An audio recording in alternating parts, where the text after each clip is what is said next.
পুরস্কার পাচ্ছেন ডক্টর জাফরুল্লাহ চৌধুরী, মরণোত্তর। ডক্টর জাফরুল্লাহ চৌধুরী 1941 সালের 27 ডিসেম্বর চট্টগ্রামের রাউজান উপজেলার কোয়েপাড়া গ্রামে জন্মগ্রহণ করেন। তিনি বিলেতে রয়্যাল কলেজ অফ সার্জনস থেকে 1947 সালে FRCS প্রাথমিক পর্ব শেষ করেন।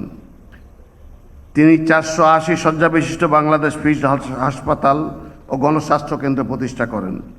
তিনি আধুনিক চিকিৎসা সেবা প্রদান, শিক্ষা ও গবেষণার মাধ্যমে জাতীয় ও আন্তর্জাতিক নীতি, বিশেষ করে জাতীয় ঔষধ নীতি 1982 প্রণয়নে গুরুত্বপূর্ণ ভূমিকা পালন করেন। জনসংখ্যা নিয়ন্ত্রণে অবদানের স্বীকৃতিস্বরূপ 1977 সালে স্বাধীনতা পুরস্কার লাভ করেন। এছাড়াও তিনি র্যামন ম্যাগসাইসে পুরস্কার, বিকল্প নোবেল হিসেবে পরিচিত রাইট লাইভলিহুড পুরস্কার, ইন্টারন্যাশনাল পাবলিক হেলথ হিরো এবং মানবতার সেবার জন্য সম্মানসূচক ডক্টরেট ডিগ্রি লাভ করেন। 2023 সালের 11 এপ্রিল তিনি মৃত্যুবরণ করেন। সমাজ সেবায় গৌরবোজ্জ্বল ও কৃতিত্বপূর্ণ অবদানের স্বীকৃতিস্বরূপ জাফরুল্লাহ চৌধুরীকে স্বাধীনতা পুরস্কার 2026 প্রদান করা হলো। তার পক্ষে পুরস্কার গ্রহণ করার জন্য তার পুত্র জনাব বারিশ হাসান চৌধুরীকে অনুরোধ